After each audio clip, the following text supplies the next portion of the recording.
সকলকে আমার আনন্দিত জয়গুরু। পরমদয়ালের অপার কৃপায় সব যে সম্ভব হয় তার একটি বাস্তব যাজন নিয়ে আসছি আমি। একটি মায়ের মুখ থেকে শোনা বাস্তব জীবনের গল্প এটি, সত্যিকারের ঘটনা।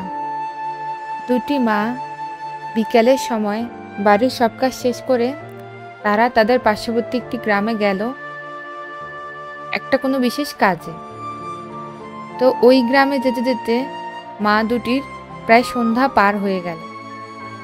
তারা সেখানে ঠাকুরের প্রার্থনাদি করে অনেক সময় গল্প করল। এতে করে তাদের অনেক সময় পার হয়ে গেল। তারা প্রথমে ভেবেছিল যে প্রার্থনার আগে হয়তোবা তারা ফিরে আসতে পারে। মা দুটি অনেকটা চিন্তা করলো যে তারা এখন কিভাবে আসবে। তারা যে পথ দিয়ে গেছিল তা হচ্ছে একটা, বলতে গেলে প্রায় ঘন পাহাড়ি জঙ্গলের পথ, এবং ওই পথ দিয়ে সচরাচর রাত্রে তেমন কোনো মানুষ আসে না। মা দুটি খুব টেনশনেই পড়লো যে এখন তারা কিভাবে আসবে। তো যে বাড়িতে তারা গেছিল তাদের গৃহকর্তা বললেন যে আমি আপনাকে আগিয়ে দিয়ে আসি।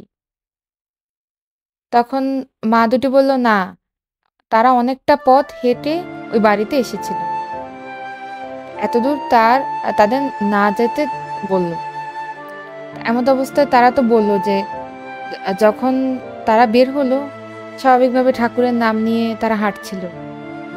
পথে আসতে আসতে তারা দুজনে যাজন করতে করতে বেশ সুন্দরভাবেই আসছিল।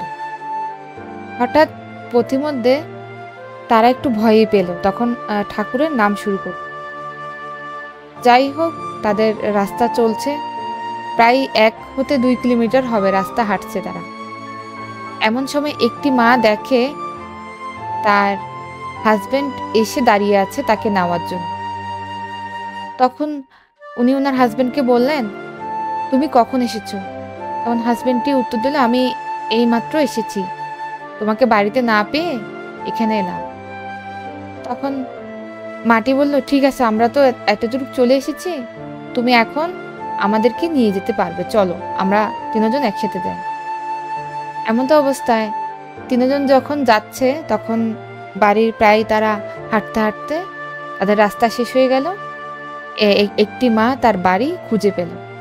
যে মাটির স্বামী আসেনি সে মাটি প্রথমে বাড়িটি খুঁজে পেল, এবং এরপর যে মাটির স্বামী এসেছিল সে মাটি তার বাড়ি আস্তে ধীরে গেল স্বামীর সাথে। বাড়ি যাওয়ার পর মাটি রীতিমতো অবাক, কেন তার স্বামী যদি তাকে নিতেই আসতো তাহলে তার বাড়িতে তালা থাকতো। সে এটা স্বাভাবিকভাবে ভাবনা করেছে, কিন্তু দেখছে তার বাড়িতে কোনো তালা নেই, ভিতর থেকে দরজা আটকানো। তখন মাটি পিছন ফিরে যেই দেখছে যে তার স্বামী কোথায়, তখন দেখে যে তার স্বামী নেই তার পিছনে। তখন মাটি কি করলো, দরজা জোরে জোরে বাড়ি দিল। বাড়ি দিয়ে দেখে যে তার স্বামী উঠছে না, আবার বাড়ি দিল। অনেক কয়বার বাড়ি দেওয়ার পরে স্বামীটি দরজা খুলল। দরজা খুলে তার স্বামীর পোশাক দেখে সে বলল, তুমি এত তাড়াতাড়ি পোশাক কিভাবে বদলে ফেললে? তখন তার স্বামী অবাক, বলে, আমি তো ভুলেই গিয়েছিলাম তোমাকে আনতে যাওয়ার কথা, তুমি যে পার্শ্ববর্তী গ্রামে যাবে আমাকে বলেছিলে, আমি তো ভুলেই গিয়েছিলাম, আমি হঠাৎ ঘুমিয়ে পড়েছিলাম। তখন মাটি চমকে উঠল যে এতক্ষণ তাদের সাথে কে আসলো তার স্বামীর রূপ ধরে।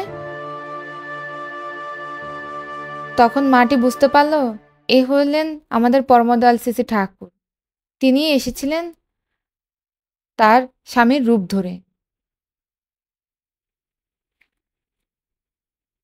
তখন মাটি অঝরে কান্না করলেন এবং ঠাকুরকে প্রণাম করলেন।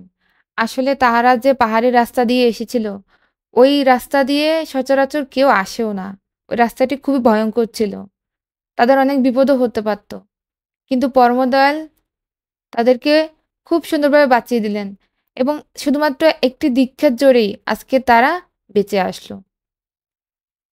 সকলকে আমার আনন্দিত জয়গুরু।